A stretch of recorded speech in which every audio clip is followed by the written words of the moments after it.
The Legend of Sleepy Hollow by Washington Irving. Found among the papers of the late Diedrich Knickerbocker.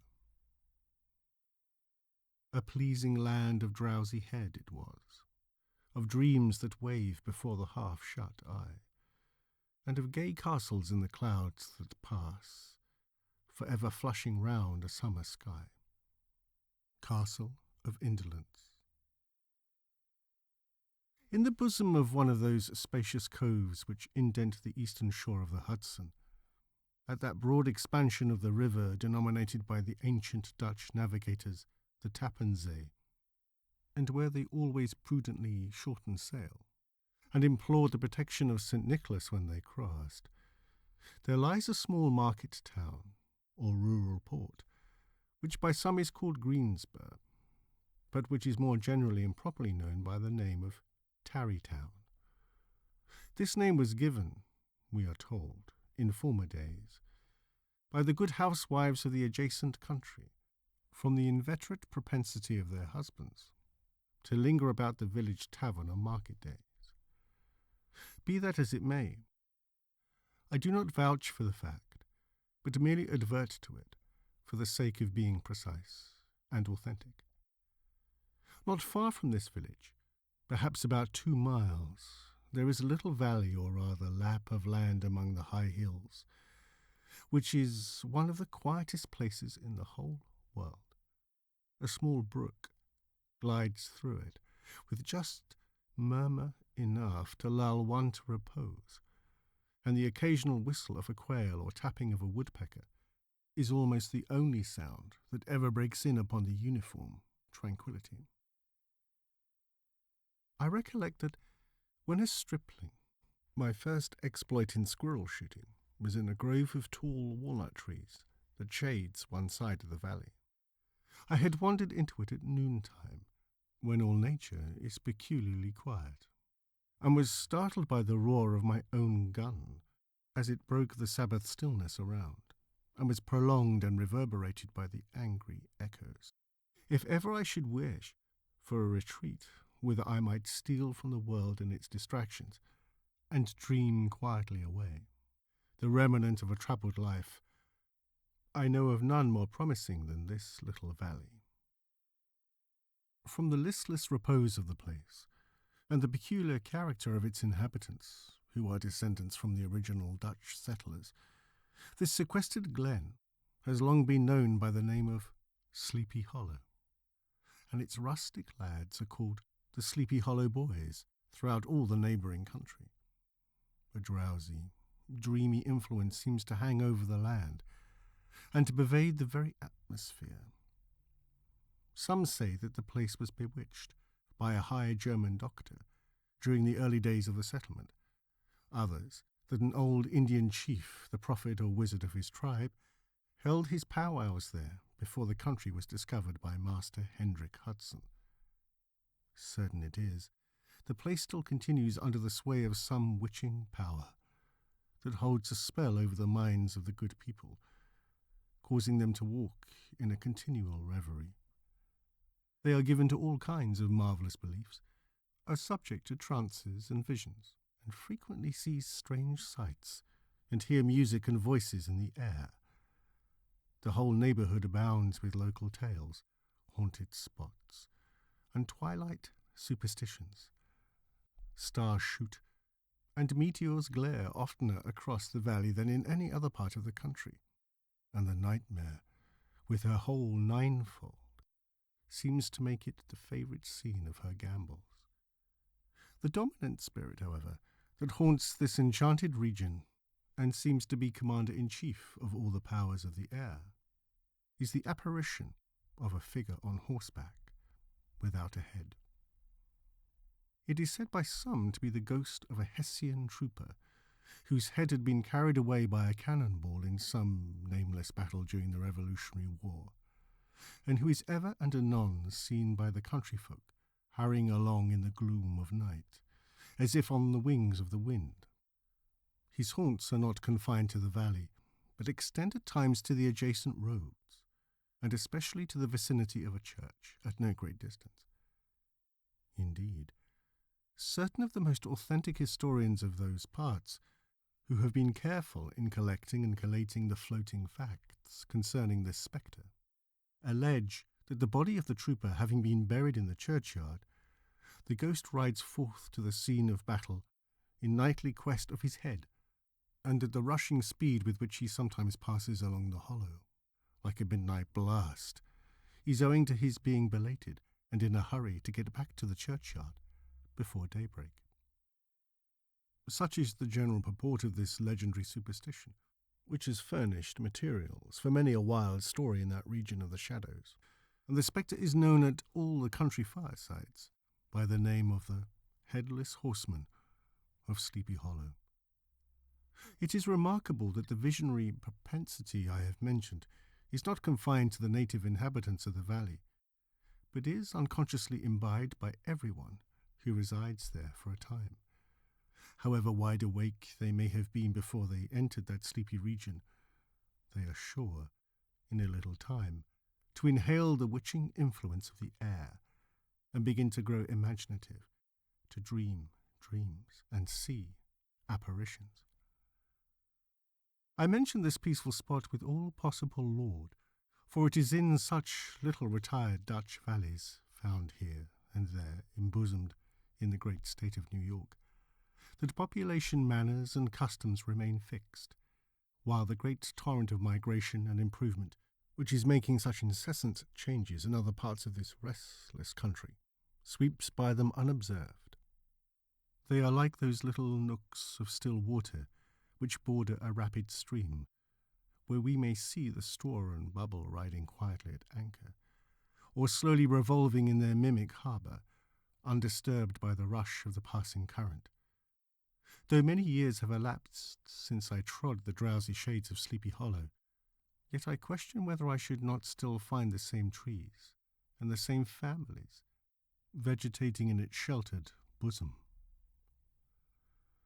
In this by-place of nature there abode, in a remote period of American history, that is to say some 30 years since, a worthy wight of the name of Ichabod Crane, who sojourned, or as he expressed it, tarried, in Sleepy Hollow, for the purpose of instructing the children in the vicinity. He was a native of Connecticut, a state which supplies the Union with pioneers for the mind as well as for the forest, and sends forth yearly its legions of frontier woodmen and country schoolmasters. The cognomen of Crane was not inapplicable to his person. He was tall, but exceedingly lank, with narrow shoulders, long arms and legs, hands that dangled a mile out of his sleeves, feet that might have served for shovels, and his whole frame most loosely hung together. His head was small and flat at top, with huge ears, large green glassy eyes, and a long snipe nose, so that it looked like a weathercock perched upon his spindle neck to tell which way the wind blew. To see him striding along the profile of a hill on a windy day, with his clothes bagging and fluttering about him, one might have mistaken him for the genius of famine descending upon the earth, or some scarecrow eloped from a cornfield.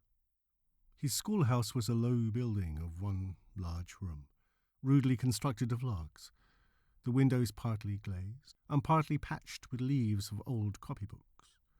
It was most ingeniously secured at vacant hours by a withe twisted in the handle of the door, and stakes set against the window shutters, so that though a thief might get in with perfect ease, he would find some embarrassment in getting out, an idea most probably borrowed by the architect, Jost van Houten, from the mystery of an eel pot.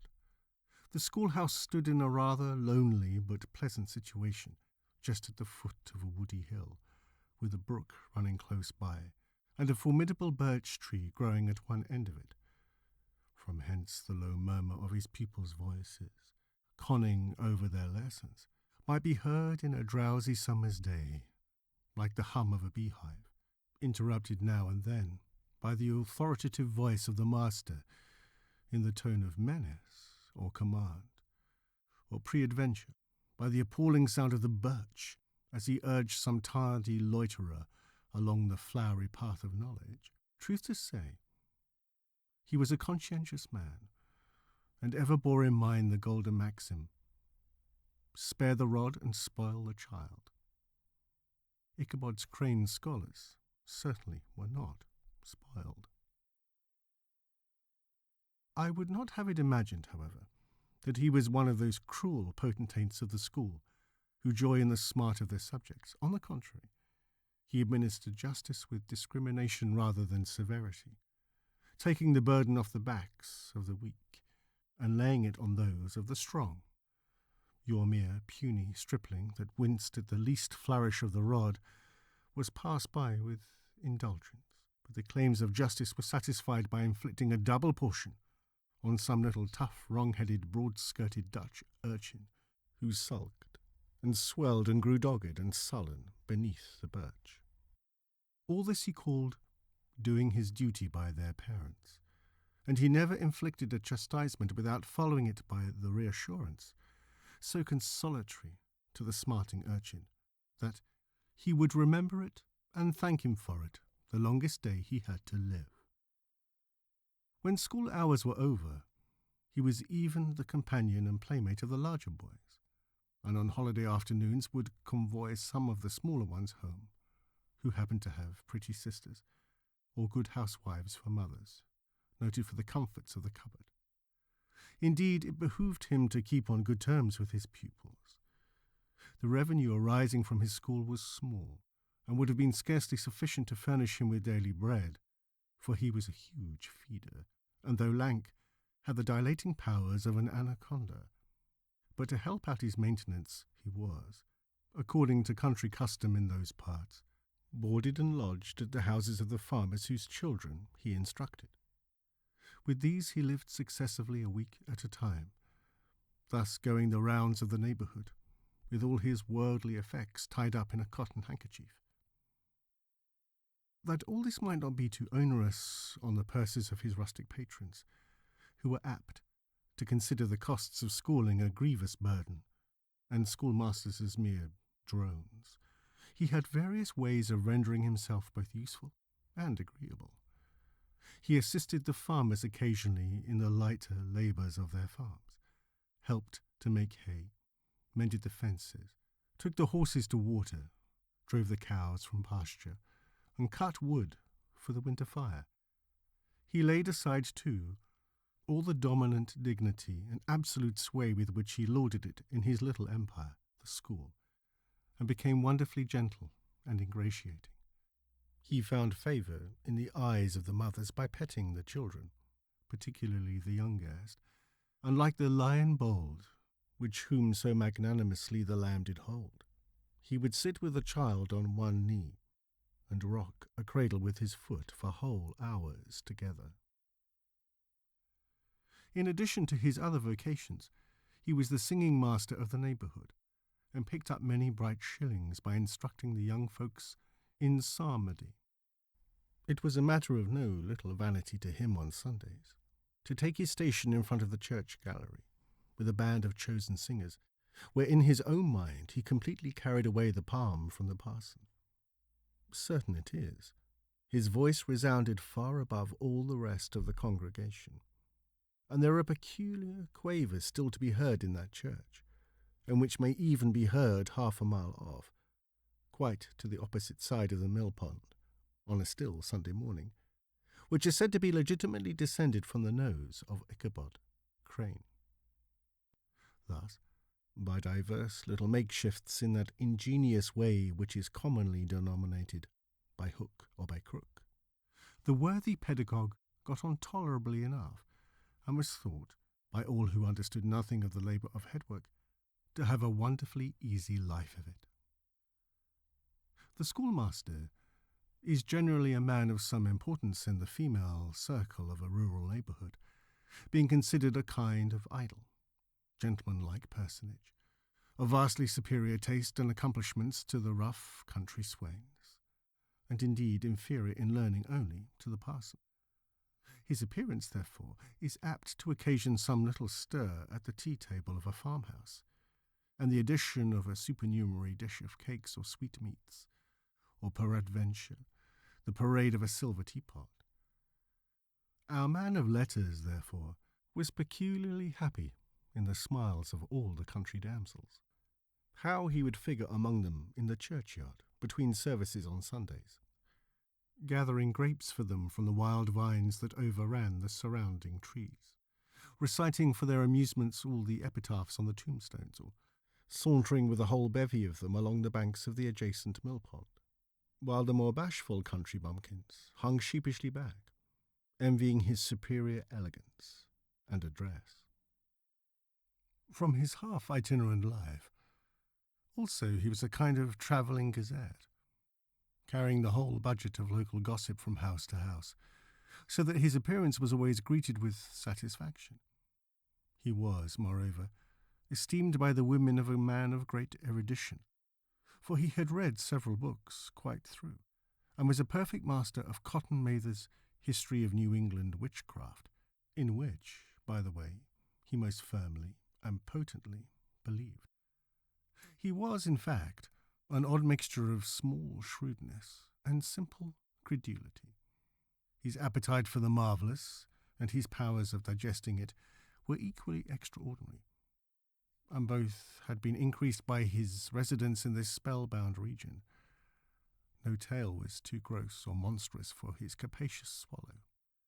It was often his delight, and after his school was dismissed in the afternoon, to stretch himself on the rich bed of clover bordering the little brook that whimpered by his schoolhouse, and there con over old Mather's direful tales, until the gathering dusk of evening made the printed page a mere mist before his eyes. Then, as he wended his way by swamp and stream and awful woodland to the farmhouse where he happened to be quartered, every sound of nature at that witching hour fluttered his excited imagination. The moan of the whip-poor-will from the hillside, the boding cry of the tree-toad, that harbinger of storm, the dreary hooting of the screech-owl, or the sudden rustling in the thicket of birds frightened from their roost. The fireflies, too, which sparkled most vividly in the darkest places, now and then startled him, as one of uncommon brightness would stream across his path. And if, by chance, a huge blockhead of a beetle came winging its blundering flight against him, the poor varlet was ready to give up the ghost, with the idea that he was struck with a witch's token. His only resource on such occasions, either to drown thought or drive away evil spirits, was to sing psalm tunes, and the good people of Sleepy Hollow, as they sat by their doors of an evening, were often filled with awe at hearing his nasal melody, in linked sweetness long drawn out, floating from the distant hill or along the dusky road.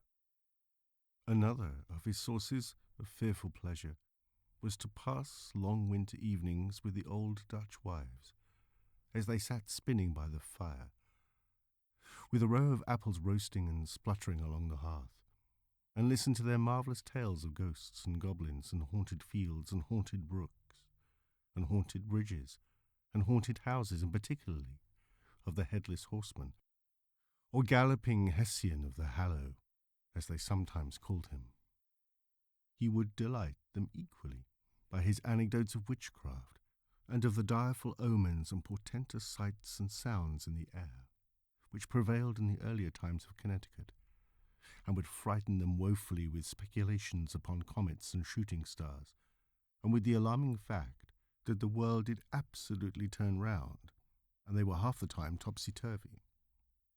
But if there was a pleasure in all this, while snugly cuddling in the chimney corner of a chamber that was all of a ruddy glow from the crackling wood fire, and where, of course, no spectre dared to show its face, it was dearly purchased by the terrors of his subsequent walk homewards. What fearful shapes and shadows beset his path amidst the dim and ghastly glare of a snowy night! With what wistful look did he eye every trembling ray of light streaming across the waste fields from some distant window!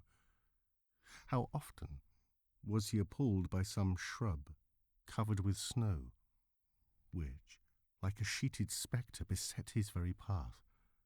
How often did he shrink with curdling awe at the sound of his own steps on the frosty crust beneath his feet, and dread to look over his shoulder, lest he should behold some uncouth being tramping close behind him. And how often was he thrown into complete dismay by some rushing blast, howling among the trees, in the idea that it was the galloping Hessian on one of his nightly scourings. All these, however, were mere terrors of the night, phantoms of the mind that walk in darkness. And though he had seen many spectres in his time, and had been more than once beset by Satan in divers shapes, in his lonely perambulations, yet daylight put an end to all these evils, and he would have passed a pleasant life of it, in despite of the devil and all his works, if his path had not been crossed by a being that causes more perplexity to mortal man than ghosts, goblins, and the whole race of witches put together, and that was a woman. Among the musical disciples who assembled, one evening in each week, to receive his instructions in psalmody, was Katrina Van Tassel, the daughter and only child of a substantial Dutch farmer. She was a blooming lass of fresh 18, plump as a partridge, ripe and melting, and rosy-cheeked as one of her father's peaches, and universally famed not merely for her beauty, but her vast expectations. She was withal a little of a coquette, as might be perceived even in her dress, which was a mixture of ancient and modern fashions, as most suited to set off her charms. She wore the ornaments of pure yellow gold, which her great-great-grandmother had brought over from Sardam, the tempting stomacher of the olden time, and withal a provokingly short petticoat to display the prettiest foot and ankle in the country round. Ichabod Crane had a soft and foolish heart towards the sex, and it is not to be wondered at that so tempting a morsel soon found favour in his eyes, more especially after he had visited her in her paternal mansion. Old Baltus Van Tassel was a perfect picture of a thriving, contented, liberal-hearted farmer. He seldom, it is true, sent either his eyes or his thoughts beyond the boundaries of his own farm, but within those everything was snug, happy, and well-conditioned. He was satisfied with his wealth, but not proud of it, and piqued himself upon the hearty abundance rather than the style in which he lived. His stronghold was situated on the banks of the Hudson, in one of those green, sheltered, fertile nooks in which the Dutch farmers are so fond of nestling. A great elm tree spread its broad branches over it, at the foot of which bubbled up a spring of the softest and sweetest water in a little well formed of a barrel, and then stole sparkling away through the grass to a neighbouring brook that babbled among alders and dwarf willows. Hard by the farmhouse was a vast barn that might have served for a church, every window and crevice of which seemed bursting forth with the treasures of the farm. The flail was busily resounding within it from morning to night. Swallows and martins skimmed twittering about the eaves, and rows of pigeons, some with one eye turned up, as if watching the weather, some with their heads under their wings or buried in their bosoms, and others swelling and cooing and bowing about their dames, were enjoying the sunshine on the roof. Sleek, unwieldy porkers were grunting in the repose and abundance of their pens, from whence sallied forth, now and then, troops of sucking-picks, as if to snuff the air. A stately squadron of snowy geese were riding in an adjoining pond, convoying whole fleets of ducks. Regiments of turkeys were gobbling through the farmyard, and guinea fowls fretting about it, like ill-tempered housewives with their peevish, discontented cry. Before the barn doors strutted the gallant cock, that pattern of a husband, a warrior and a fine gentleman, clapping his burnished wings and crowing in the pride and gladness of his heart, sometimes tearing up the earth with his feet, and then generously calling his ever-hungry family of wives and children to enjoy the rich morsel which he had discovered. The pedagogue's mouth watered as he looked upon this sumptuous promise of luxurious winter fare, In his devouring mind's eye, he pictured to himself every roasting pig running about with a pudding in his belly and an apple in his mouth. The pigeons were snugly put to bed in a comfortable pie and tucked in with a coverlet of crust. The geese were swimming in their own gravy, and the ducks pairing cosily in dishes, like snug married couples with a decent competency of onion sauce. In the porkers, he saw carved out the future sleek side of bacon and juicy, relishing ham. Not a turkey, but he beheld daintily trussed up with its gizzard under his wing, and, peradventure, a necklace of savoury sausages. And even bright Chanticleer himself lay sprawling on his back, in a side dish, with uplifted claws, as if craving that quarter which his chivalrous spirit disdained to ask while living. As the enraptured Ichabod fancied all this, and as he rolled his great green eyes over the fat meadowlands, the rich fields of wheat, of rye, of buckwheat, and Indian corn, and the orchards burdened with ruddy fruit which surrounded the warm tenement of Van Tassel, his heart yearned after the damsel who was to inherit these domains, and his imagination expanded with the idea how they might be readily turned into cash, and the money invested in immense tracts of wild land and shingle palaces in the wilderness. Nay, his busy fancy already realized his hopes, and presented to him the blooming Katrina, with a whole family of children, mounted on the top of a wagon loaded with household trumpery, with pots and kettles dangling beneath, and he beheld himself bestriding a pacing mare, with a colt at her heels, setting out for Kentucky, Tennessee, or Lord knows where.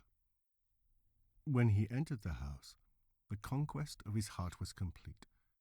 It was one of those spacious farmhouses, with high-ridged but lowly sloping roofs, built in the style handed down from the first Dutch settlers, the low projecting eaves forming a piazza along the front, capable of being closed up in bad weather.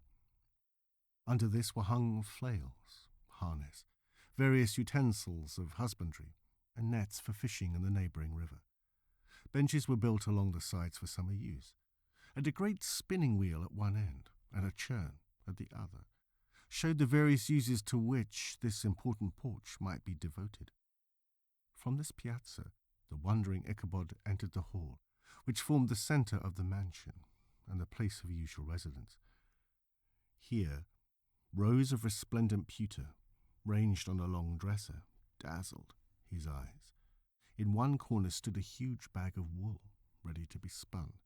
In another, a quantity of linsey-woolsey just from the loom, ears of Indian corn, and strings of dried apples and peaches, hung in gay festoons along the walls, mingled with a gourd of red peppers, and a door left ajar gave him a peep into the best parlour, where the claw-footed chairs and dark mahogany tables shone like mirrors. Andirons, with their accompanying shovel and tongs, glistened from their covert of asparagus tops. Mock oranges and conch shells decorated the mantelpiece. Strings of various coloured birds' eggs were suspended above it.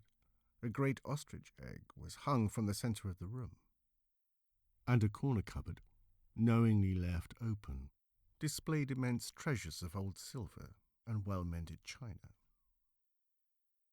From the moment Ichabod laid his eyes upon these regions of delight, the peace of his mind was at an end, and his only study was how to gain the affections of the peerless daughter of Van Tassel. In this enterprise, however, he had more real difficulties than generally fell to the lot of a knight-errant of yore, who seldom had anything but giants, enchanters, fiery dragons and such like easily conquered adversaries to contend with, and had to make his way merely through gates of iron and brass and walls of adamant to the castle keep, where the lady of his heart was confined, all which he achieved as easily as a man would carve his way to the centre of a Christmas pie, and then the lady gave him her hand as a matter of course. Ichabod, on the contrary, had to win his way to the heart of a country coquette.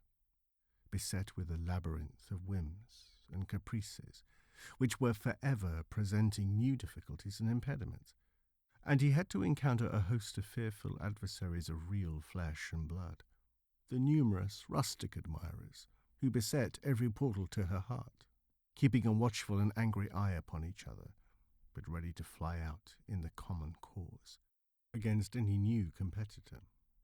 Among these, the most formidable was a burly, roaring, roistering blade of the name of Abraham, or according to the Dutch abbreviation, Brom van Brunt, the hero of the country round, which rang with his feats of strength and hardihood. He was broad-shouldered and double-jointed, with short curly black hair, and a bluff but not unpleasant countenance, having a mingled air of fun and arrogance. From his Herculean frame and great powers of limb, he had received the nickname of Brom Bones, by which he was universally known. He was famed for great knowledge and skill in horsemanship, being as dexterous on horseback as a Tartar. He was foremost at all races and cockfights, and with the ascendancy which bodily strength always acquires in rustic life, was the umpire in all disputes, setting his hat on one side, and giving his decisions with an air and tone that admitted of no gainsay or appeal.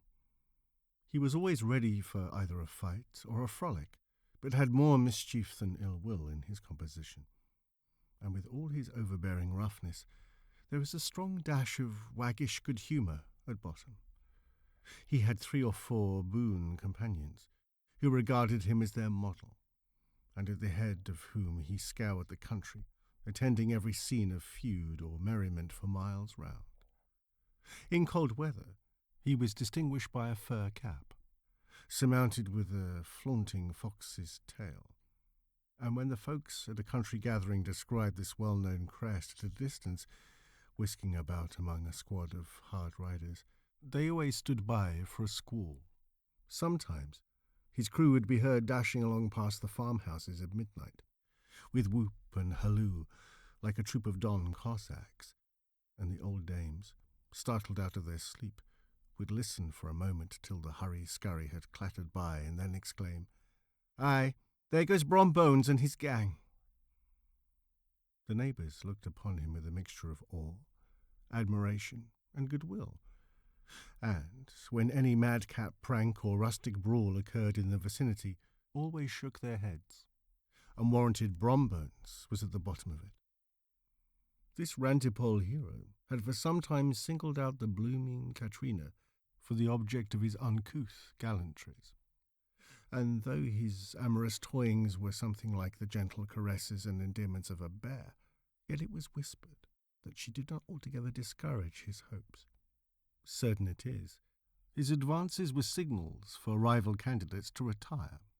He felt no inclination to cross a line in his amours, insomuch that when his horse was seen tied to Van Tassel's paling on a Sunday night, a sure sign that his master was courting, or, as it is termed, sparking within, all other suitors passed by in despair, and carried the war into other quarters. Such was the formidable rival with whom Ichabod Crane had to contend, and, considering all things, a stouter man than he would have shrunk from the competition, and a wiser man would have despaired. He had, however, a happy mixture of pliability and perseverance in his nature. He was, in form and spirit, like a supple jack, yielding but tough. Though he bent he never broke, and though he bowed beneath the slightest pressure, yet the moment it was away, jerk, he was as erect, and carried his head as high as ever. To have taken the field openly against his rival would have been madness, for he was not a man to be thwarted in his amours, any more than that stormy lover Achilles. Ichabod therefore made his advances in a quiet and gently insinuating manner. Under cover of his character of singing master, he made frequent visits at the farmhouse, not that he had anything to apprehend from the meddlesome interference of parents, which is so often a stumbling block in the path of lovers. Bolt Van Tassel was an easy, indulgent soul. He loved his daughter even better than he loved his pipe. And, like a reasonable man and an excellent father, let her have her way in everything. His notable little wife, too, had enough to do to attend to her housekeeping and to manage her poultry. For, as she sagely observed, ducks and geese are foolish things and must be looked after, but girls can take care of themselves. Thus, while the busy dame bustled about the house or piled her spinning wheel at one end of the piazza, honest Bolt would sit smoking his evening pipe at the other, watching the achievements of a little wooden warrior, who, armed with a sword in each hand, was most valiantly fighting the wind on the pinnacle of the barn. In the meantime, Ichabod would carry on his suit with the daughter by the side of the spring under the great elm, or sauntering along in the twilight, that hour so favourable to the lover's eloquence. I profess not to know how women's hearts are wooed and won. To me they have always been matters of riddle and admiration. Some seem to have but one vulnerable point, or door of access, while others have 1,000 avenues, and may be captured in 1,000 different ways. It is a great triumph of skill to gain the former, but a still greater proof of generalship to maintain possession of the latter, for man must battle for his fortress at every door and window. He who wins 1,000 common hearts is therefore entitled to some renown, but he who keeps undisputed sway over the heart of a coquette is indeed a hero. Certain it is, this was not the case with the redoubtable Brom Bones, and from the moment Ichabod Crane made his advances, the interests of the former evidently declined.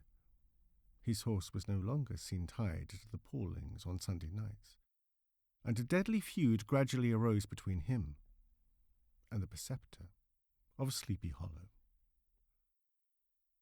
Brom, who had a degree of rough chivalry in his nature, would fain have carried matters to open warfare, and have settled their pretensions to the lady according to the mode of those most concise and simple reasoners, the knights errant of yore, by single combat.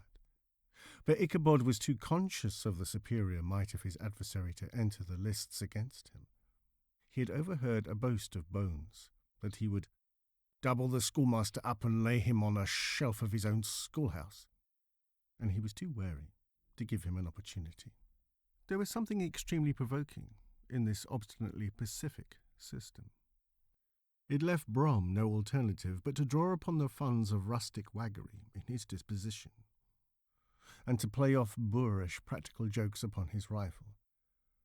Ichabod became the object of whimsical persecution to Bones and his gang of rough riders. They harried his hitherto peaceful domains, smoked out his singing school by stopping up the chimney, broke into the schoolhouse at night, in spite of its formidable fastenings of withe and window stakes, and turned everything topsy-turvy, so that the poor schoolmaster began to think all the witches in the country held their meetings there. But what was still more annoying, Brom took all opportunities of turning him into ridicule in presence of his mistress, and had a scoundrel dog whom he taught to whine in the most ludicrous manner, and introduced as a rival of Ichabod's, to instruct her in psalmody. In this way, matters went on for some time, without producing any material effect on the relative situations of the contending powers. On a fine autumnal afternoon, Ichabod, in pensive mood, sat enthroned on the lofty stool from whence he usually watched all the concerns of his little literary realm. In his hand he swayed a ferule, that sceptre of despotic power. The birch of justice reposed on 3 nails behind the throne, a constant terror to evil-doers, while on the desk before him might be seen sundry contraband articles and prohibited weapons, detected upon the persons of idle urchins, such as half-munched apples, popguns, whirligigs, fly-cages, and whole legions of rampant little paper gamecocks. Apparently, there had been some appalling act of justice recently inflicted, for his scholars were all busy intent upon their books, or slyly whispering behind them with one eye kept upon the master. And a kind of buzzing stillness reigned throughout the schoolroom, It was suddenly interrupted by the appearance of a negro in towel-cloth jacket and trousers, a round, crowned fragment of a hat, like the cap of Mercury, and mounted on the back of a ragged, wild, half-broken colt, which he managed with a rope by way of halter. He came clattering up to the school door with an invitation to Ichabod to attend a merrymaking, or quilting frolic, to be held that evening at Mynheer Van Tassel's, and having delivered his message with the air of importance and effort at fine language, which a negro is apt to display on petty embassies of the kind, he dashed over the brook and was seen scampering away up the hollow, full of the importance and hurry of his mission. All was now bustle and hubbub in the late quiet schoolroom. The scholars were hurried through their lessons without stopping at trifles. Those who were nimble skipped over half with impunity, and those who were tardy had a smart application now and then in the rear, to quicken their speed or help them over a tall word. Books were flung aside without being put away on the shelves. Inkstands were overturned, benches thrown down, and the whole school was turned loose an hour before the usual time, bursting forth like a legion of young imps, yelping and racketing about the green, in joy at their early emancipation. The gallant Ichabod now spent at least an extra half-hour at his toilet, brushing and furbishing up his best, and indeed only suit of rusty black, and arranging his locks by a bit of broken looking-glass that hung up in the schoolhouse, that he might make his appearance before his mistress in the true style of a cavalier. He borrowed a horse from the farmer with whom he was domiciliated, a choleric old Dutchman of the name of Hans Van Ripper, and, thus gallantly mounted, issued forth like a knight-errant in quest of adventures. But it is meet I should, in the true spirit of romantic story, give some account of the looks and equipments of my hero and his steed. The animal he bestrode was a broken-down plough-horse that had outlived almost everything but its viciousness. He was gaunt and shagged, with an ewe neck and a head like a hammer. His rusty mane and tail were tangled and knotted with burrs. One eye had lost its pupil and was glaring and spectral, but the other had the gleam of a genuine devil in it. Still, he must have had fire and metal in his day, if we may judge from the name he bore of gunpowder. He had, in fact, been a favourite steed of his master's, the choleric Van Ripper, who was a furious rider, and had infused, very probably, some of his own spirit into the animal. For, old and broken down as he looked, there was more of the lurking devil in him than in any young filly in the country. Ichabod was a suitable figure for such a steed. He rode with short stirrups, which brought his knees nearly up to the pommel of the saddle. His sharp elbows stuck out like grasshoppers. He carried his whip perpendicularly in his hand like a sceptre, and as his horse jogged on, the motion of his arms was not unlike the flapping of a pair of wings. A small wool hat rested on the top of his nose, for so his scanty strip of forehead might be called, and the skirts of his black coat fluttered out almost to the horse's tail. Such was the appearance of Ichabod and his steed as they shambled out of the gate of Hans Van Ripper, and it was altogether such an apparition as is seldom to be met with in broad daylight. It was, as I have said, a fine autumnal day. The sky was clear and serene, and nature wore that rich and golden livery which we always associate with the idea of abundance. The forests had put on their sober brown and yellow, while some trees of the tenderer kind had been nipped by the frosts into brilliant dyes of orange, purple, and scarlet. Streaming files of wild ducks began to make their appearance high in the air. The bark of the squirrel might be heard from the groves of beech and hickory nuts, and the pensive whistle of the quail at intervals from the neighbouring stubble field. The small birds were taking their farewell banquets. In the fullness of their revelry, they fluttered, chirping and frolicking from bush to bush and tree to tree, capricious from the very profusion and variety around them. There was the honest cock-robin, the favourite game of stripling sportsmen, with its loud, querulous note. and the twittering blackbirds flying in sable clouds, and the golden-winged woodpecker with his crimson crest, his broad black gorget, and splendid plumage, and the cedar bird with its red-tipped wings and yellow-tipped tail, and its little Montero cap of feathers, and the blue jay, that noisy coxcomb, in his gay light blue coat and white underclothes, screaming and chattering, nodding and bobbing and bowing, and pretending to be on good terms with every songster of the grove. As Ichabod jogged slowly on his way, his eye, ever open to every symptom of culinary abundance, ranged with delight over the treasures of jolly autumn. On all sides he beheld a vast store of apples, some hanging in oppressive opulence on the trees, some gathered into baskets and barrels for the market, others heaped up in rich piles for the cider press. Farther on he beheld great fields of Indian corn, with its golden ears peeping from their leafy coverts, and holding out the promise of cakes, and hasty pudding, and the yellow pumpkins lying beneath them, turning up their fair round bellies to the sun, and giving ample prospects of the most luxurious of pies. And anon he passed the fragrant buckwheat fields breathing the odour of the beehive. And as he beheld them, soft anticipation stole over his mind of dainty slapjacks, well buttered, and garnished with honey or treacle, by the delicate little dimpled hand of Katrina Van Tassel. Thus feeding his mind with many sweet thoughts and sugared suppositions, he journeyed along the sides of a range of hills which look out upon some of the goodliest scenes of the mighty Hudson. The sun gradually wheeled its broad disk down in the west.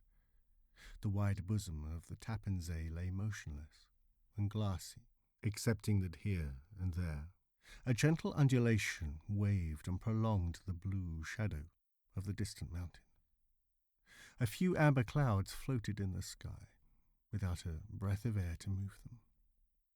The horizon was of a fine golden tint, changing gradually into a pure apple green, and from that into the deep blue of the mid-heaven.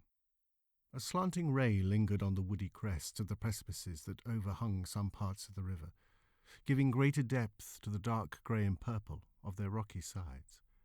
A sloop was loitering in the distance, dropping slowly down with the tide, her sail hanging uselessly against the mast, and as the reflection of the sky gleamed along the still water, it seemed as if the vessel was suspended in the air. It was toward evening that Ichabod arrived at the castle of Heer Van Tassel, which he found thronged with the pride and flower of the adjacent country. Old farmers, a spare leathern-faced race, in homespun coats and breeches, blue stockings, huge shoes, and magnificent pewter buckles, their brisk, withered little dames, in close-crimped caps, long-waisted short gowns, homespun petticoats with scissors and pin-cushions, and gay calico pockets hanging on the outside. Buxom lasses, almost as antiquated as their mothers, excepting where a straw hat, a fine ribbon, or perhaps a white frock gave symptoms of city innovation. The sons, in short, square-skirted coats with rows of stupendous brass buttons, and their hair generally queued in the fashion of the times, especially if they could procure an eel-skin for the purpose, it being esteemed throughout the country as a potent nourisher and strengthener of the hair. Brom Bones, however, was the hero of the scene, having come to the gathering on his favourite steed, Daredevil, a creature like himself full of mettle and mischief, and which no one but himself could manage. He was, in fact, noted for preferring vicious animals, given to all kinds of tricks which kept the rider in constant risk of his neck. For he held a traceable, well-broken horse as unworthy of a lad of spirit. Fain would I pause to dwell upon the world of charms that burst upon the enraptured gaze of my hero as he entered the state parlour of Van Tassel's mansion. Not those of the bevy of buxom lasses with their luxurious display of red and white, but the ample charms of a genuine Dutch country tea-table in the sumptuous time of autumn.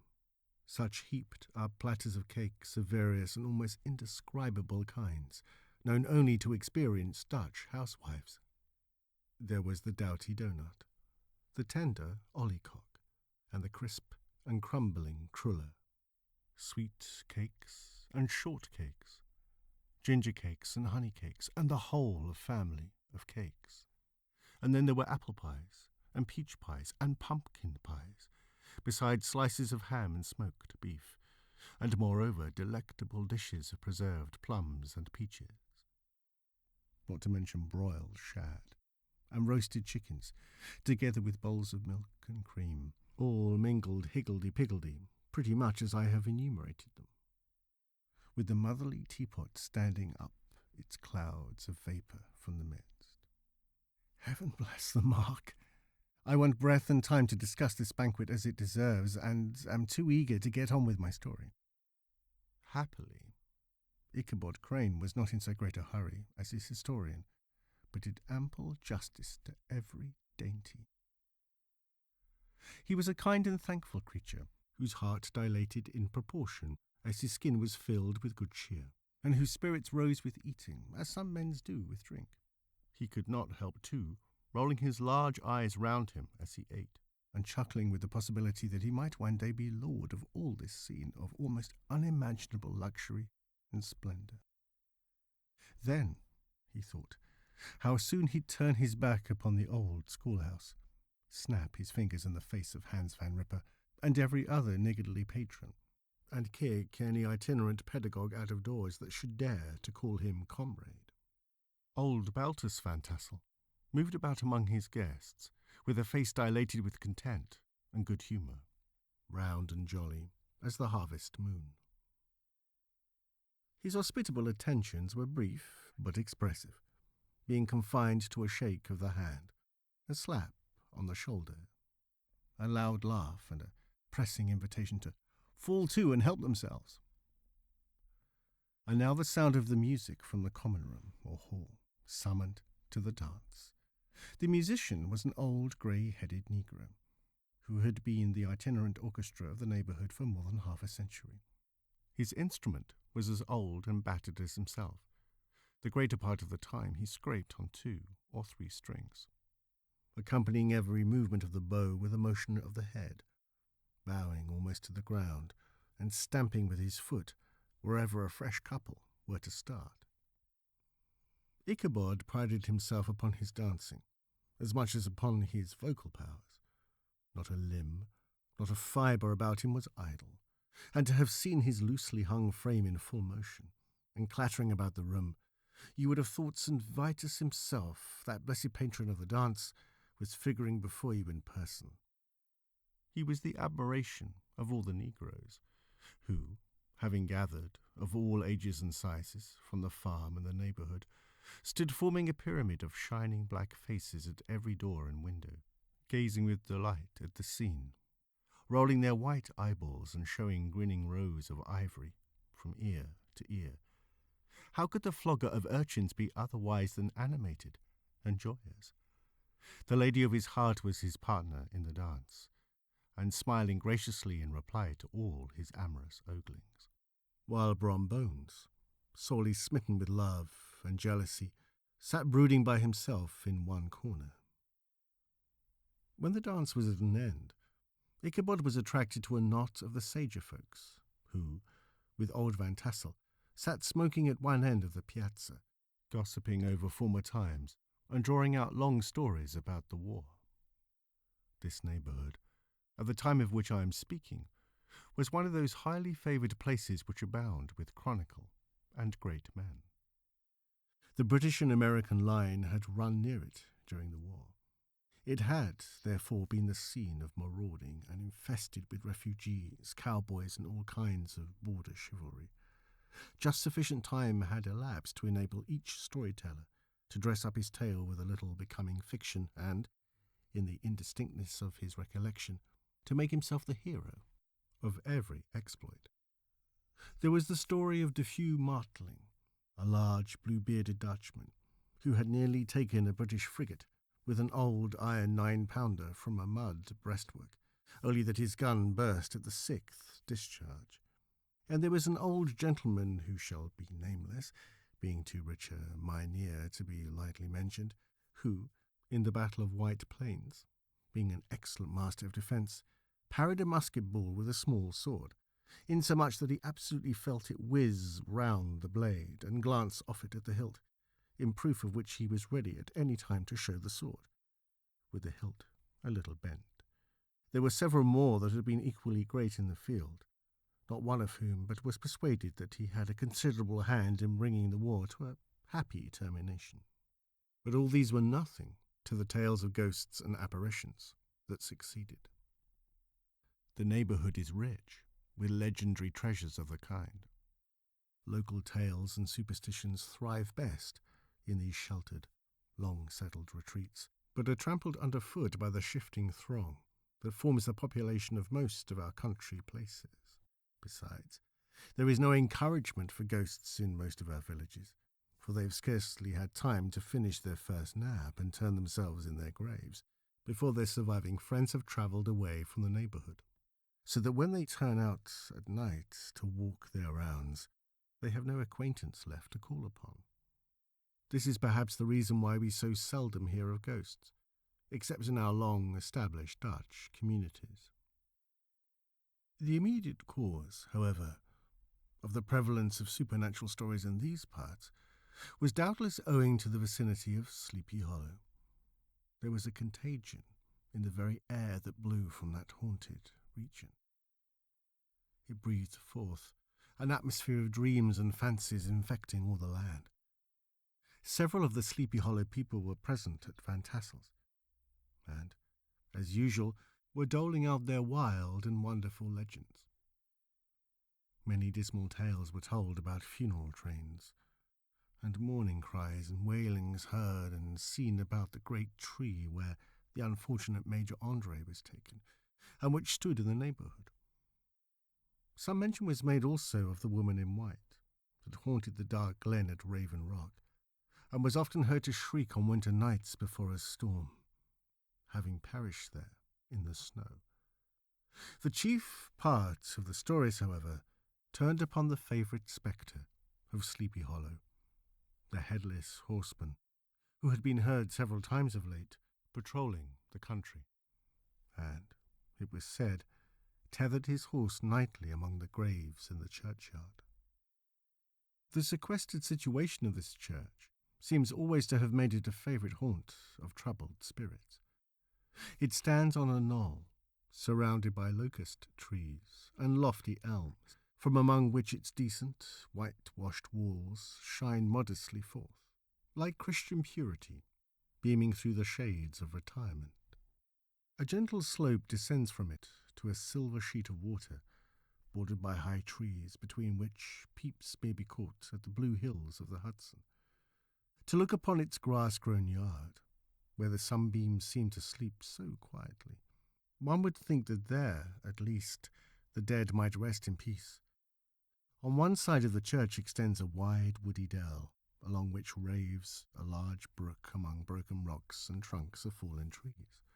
Over a deep black part of the stream, not far from the church, was formerly thrown a wooden bridge. The road that led to it, and the bridge itself, were thickly shaded by overhanging trees, which cast a gloom about it even in the daytime, but occasioned a fearful darkness at night. Such was one of the favourite haunts of the headless horseman, and the place where he was most frequently encountered. The tale was told of old Brouwer, a most heretical disbeliever in ghosts, how he met the horseman returning from his foray into Sleepy Hollow, and was obliged to get up behind him, how they galloped over bush and brake, over hill and swamp, until they reached the bridge, when the horseman suddenly turned into a skeleton, threw old Brouwer into the brook, and sprang away over the treetops with a clap of thunder. This story was immediately matched by a thrice marvellous adventure of Brom Bones, who made light of the galloping Hessian as an arrant jockey. He affirmed that on returning one night from the neighbouring village of Sing Sing, he had been overtaken by this midnight trooper, that he had offered to race with him for a bowl of punch, and should have won it too, for Daredevil beat the goblin horse all hollow. But just as they came to the church bridge, the Hessian bolted and vanished in a flash of fire. All these tales told in that drowsy undertone with which men talk in the dark, the countenances of the listeners only now and then receiving a casual gleam from the glare of a pipe, sank deep in the mind of Ichabod. He repaid them in kind with large extracts from his invaluable author, Cotton Mather, and added many marvellous events that had taken place in his native state of Connecticut, and fearful sights which he had seen in his nightly walks about Sleepy Hollow. The revel now gradually broke up. The old farmers gathered together their families in their wagons, and were heard for some time rattling along the hollow roads and over the distant hills.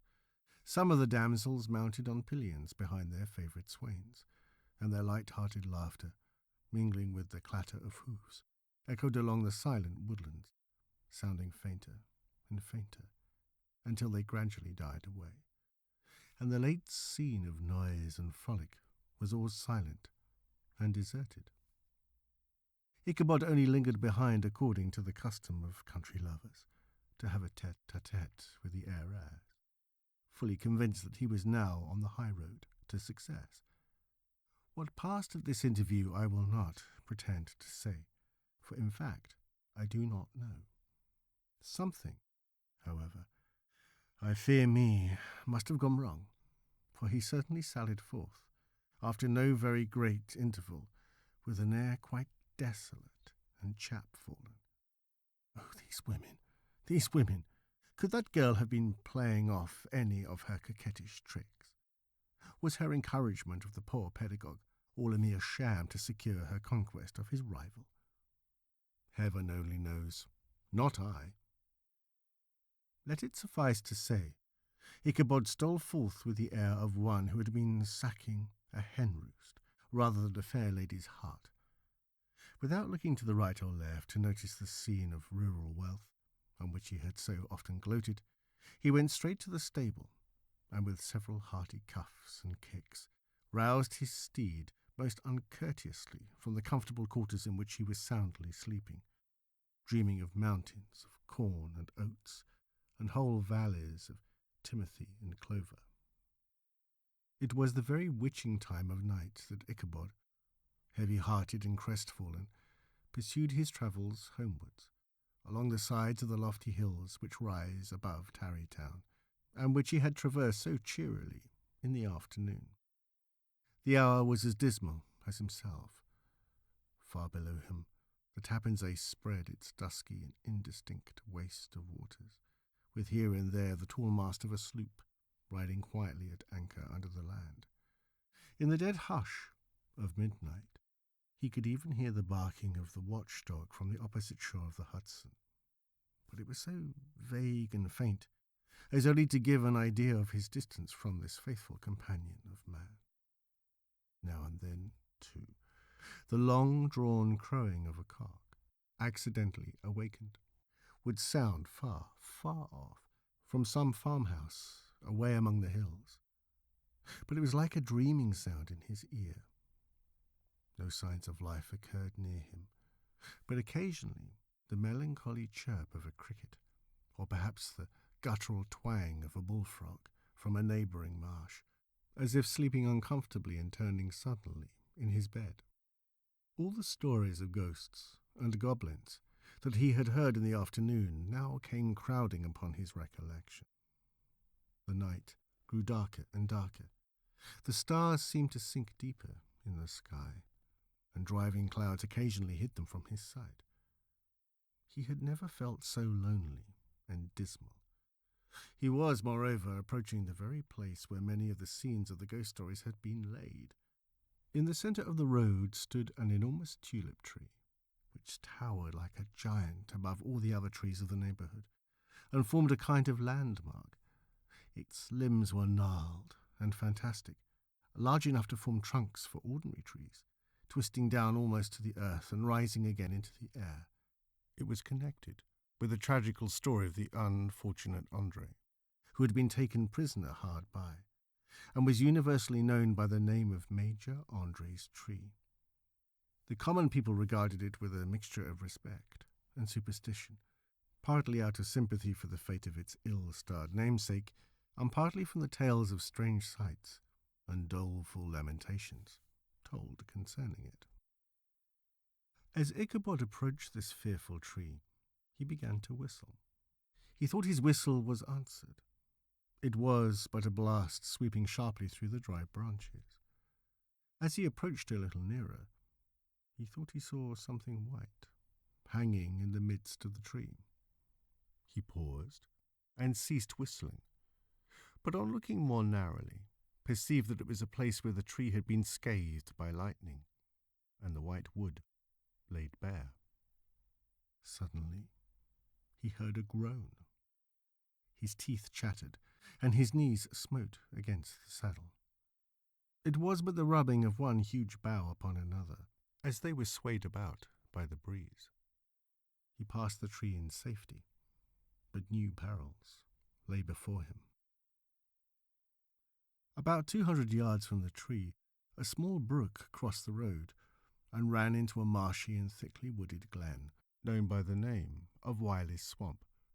A few rough logs laid side by side served for a bridge over this stream. On that side of the road where the brook entered the wood, a group of oaks and chestnuts matted thick with wild grapevines threw a cavernous gloom over it. To pass this bridge was the severest trial. It was at this identical spot that the unfortunate Andre was captured, and under the covert of these chestnuts and vines were the sturdy yeomen concealed who surprised him.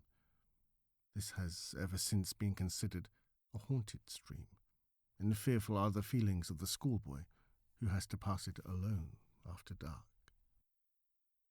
As he approached the stream, his heart began to thump. He summoned up, however, all his resolution, gave his horse half a score of kicks in the ribs, and attempted to dash briskly across the bridge. But instead of starting forward, the perverse old animal made a lateral movement and ran broadside against the fence. Ichabod, whose fears increased with the delay, jerked the reins on the other side and kicked lustily with the contrary foot. It was all in vain. His steed started, it is true, but it was only to plunge to the opposite side of the road into a thicket of brambles and alder bushes. The schoolmaster now bestowed both whip and heel upon the starveling ribs of old Gunpowder, who dashed forward, snuffling and snorting, but came to a stand just by the bridge, with a suddenness that had nearly sent his rider sprawling over his head. Just at this moment, a plashy tramp by the side of the bridge caught the sensitive ear of Ichabod. In the dark shadow of the grove, on the margin of the brook, he beheld something huge, misshapen, and towering. It stirred not, but seemed gathered up in the gloom, like some gigantic monster ready to spring upon the traveller. The hair of the affrighted pedagogue rose upon his head with terror. What was to be done? To turn and fly was now too late, and besides, what chance was there of escaping ghost or goblin, if such it was, which could ride upon the wings of the wind? Summoning up, therefore, a show of courage, he demanded in stammering accents, "Who are you?" He received no reply. He repeated his demand in a still more agitated voice. Still there was no answer. Once more he cudgelled the sides of inflexible Gunpowder, and, shutting his eyes, broke forth with involuntary fervour into a psalm tune. Just then, the shadowy object of alarm put itself in motion, and with a scramble and a bound stood at once in the middle of the road. Though the night was dark and dismal, yet the form of the unknown might now in some degree be ascertained. He appeared to be a horseman of large dimensions, and mounted on a black horse of powerful frame. He made no offer of molestation or sociability, but kept aloof on one side of the road, jogging along on the blind side of old Gunpowder, who had now got over his fright and waywardness. Ichabod, who had no relish for this strange midnight companion, and bethought himself of the adventure of Brombones with the galloping Hessian, now quickened his steed in hopes of leaving him behind. The stranger, however, quickened his horse to an equal pace. Ichabod pulled up and fell into a walk, thinking to lag behind. The other did the same. His heart began to sink within him. He endeavoured to resume his psalm tune, but his parched tongue clove to the roof of his mouth, and he could not utter a stave. There was something in the moody and dogged silence of this pertinacious companion that was mysterious and appalling. It was soon fearfully accounted for. On mounting a rising ground which brought the figure of his fellow traveller in relief against the sky, gigantic in height and muffled in a cloak, Ichabod was horror-struck on perceiving that he was headless. But his horror was still more increased on observing that the head, which should have rested on his shoulders, was carried before him on the pommel of his saddle. His terror rose to desperation. He rained a shower of kicks and blows upon Gunpowder, hoping by a sudden movement to give his companion the slip. But the spectre started full jump with him. Away, then, they dashed through thick and thin, stones flying and sparks flashing at every bound. Ichabod's flimsy garments fluttered in the air as he stretched his long, lank body away over his horse's head in the eagerness of his flight. They had now reached the road which turns off to Sleepy Hollow, but Gunpowder, who seemed possessed with a demon instead of keeping up it, made an opposite turn and plunged headlong downhill to the left. This road leads through a sandy hollow shaded by trees for about a quarter of a mile, where it crosses the bridge famous in goblin story, and just beyond swells the green knoll on which stands the whitewashed church. As yet, the panic of the steed had given his unskilful rider an apparent advantage in the chase, but just as he had got halfway through the hollow, the girths of the saddle gave way, and he felt it slipping from under him. He seized it by the pommel and endeavoured to hold it firm, but in vain. And he had just time to save himself by clasping old Gunpowder round the neck, when the saddle fell to the earth, and he heard it trampled underfoot by his pursuer. For a moment, the terror of Hans Van Ripper's wrath passed across his mind, for it was his Sunday saddle. But this was no time for petty fears. The goblin was hard on his haunches, and, unskilful rider that he was, he had much ado to maintain his seat, sometimes slipping on one side, sometimes on another, and sometimes jolted on the high ridge of his horse's backbone with a violence that he verily feared would cleave him asunder. An opening in the trees now cheered him with the hopes that the church bridge was at hand. The wavering reflection of a silver star in the bosom of the brook told him that he was not mistaken. He saw the walls of the church dimly glaring under the trees beyond. He recollected the place where Brombones's ghostly competitor had disappeared. "If I can but reach that bridge," thought Ichabod, "I am safe." Just then, he heard the black steed panting and blowing close behind him. He even fancied that he felt his hot breath. Another convulsive kick in the ribs, and old Gunpowder sprang upon the bridge. He thundered over the resounding planks. He gained the opposite side. And now Ichabod cast a look behind to see if his pursuer should vanish, according to rule, in a flash of fire and brimstone. Just then he saw the goblin rising in his stirrups, and in the very act of hurling his head at him. Ichabod endeavoured to dodge the horrible missile, but too late. It encountered his cranium with a tremendous crash. He was tumbled headlong into the dust, and Gunpowder, the black steed, and the goblin rider passed by like a whirlwind. The next morning, the old horse was found without his saddle, and with the bridle under his feet, soberly cropping the grass at his master's gate. Ichabod did not make his appearance at breakfast. Dinner hour came, but no Ichabod. The boys assembled at the schoolhouse and strolled idly about the banks of the brook, but no schoolmaster. Hans Van Ripper now began to feel some uneasiness about the fate of poor Ichabod and his saddle, An inquiry was set on foot, and after diligent investigation, they came upon his traces. In one part of the road leading to the church was found the saddle trampled into the dirt, the tracks of horses' hooves deeply dented in the road, and evidently at furious speed were traced to the bridge, beyond which, on the bank of a broad part of the brook, where the water ran deep and black, was found the hat of the unfortunate Ichabod, and close beside it, a shattered pumpkin. The brook was searched, but the body of the schoolmaster was not to be discovered. Hans Van Ripper, as executor of his estate, examined the bundle which contained all his worldly effects. They consisted of 2 shirts and a half, 2 socks for the neck, a pair or 2 of worsted stockings, an old pair of corduroy small clothes, a rusty razor, a book of psalm tunes full of dog's ears, and a broken pitch pipe. As to the books and furniture of the schoolhouse, they belonged to the community, excepting Cotton Mather's History of Witchcraft, a New England almanac, and a book of dreams and fortune-telling, in which last was a sheet of foolscap much scribbled and blotted in several fruitless attempts to make a copy of verses in the honour of the heiress of Van Tassel.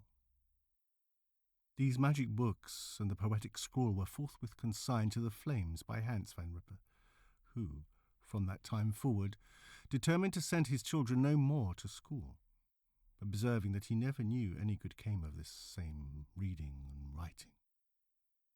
Whatever money the schoolmaster possessed, and he had received his quarter's pay but a day or 2 before, he must have had about his person at the time of his disappearance. The mysterious event caused much speculation at the church on the following Sunday. Knots of gazers and gossips were collected in the churchyard, at the bridge, and at the spot where the hat and pumpkin had been found. The stories of Browver, of Bones, and a whole budget of others were called to mind. And when they had diligently considered them all, and they compared them with the symptoms of the present case, they shook their heads, and came to the conclusion that Ichabod had been carried off by the galloping Hessian. As he was a bachelor, and in nobody's debt, nobody troubled his head any more about him. The school was removed to a different quarter of the hollow, and another pedagogue reigned in his stead.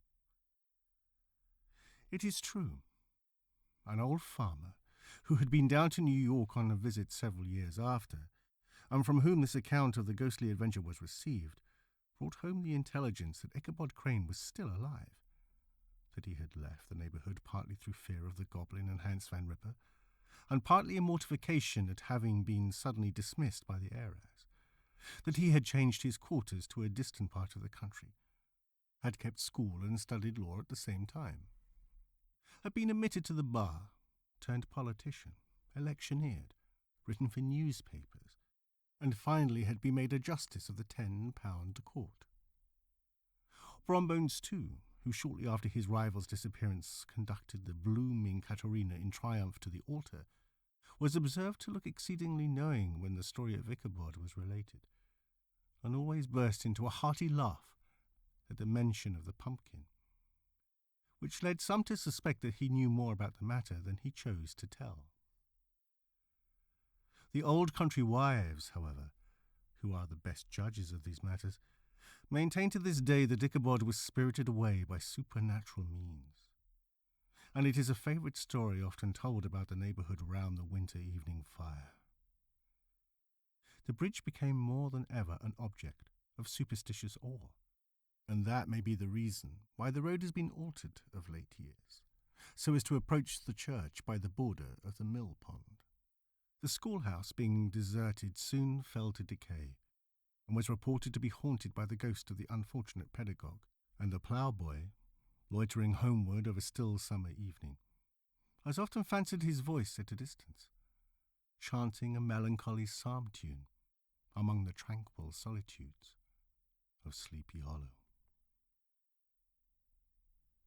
Postscript, found in the handwriting of Mr. Knickerbocker.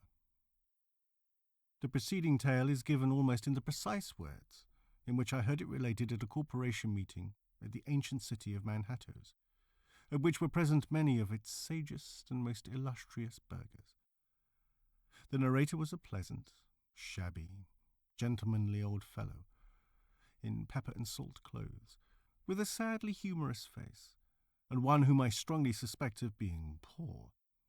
He made such efforts to be entertaining. When his story was concluded, there was much laughter and approbation, particularly from 2 or 3 deputy aldermen, who had been asleep the greater part of the time.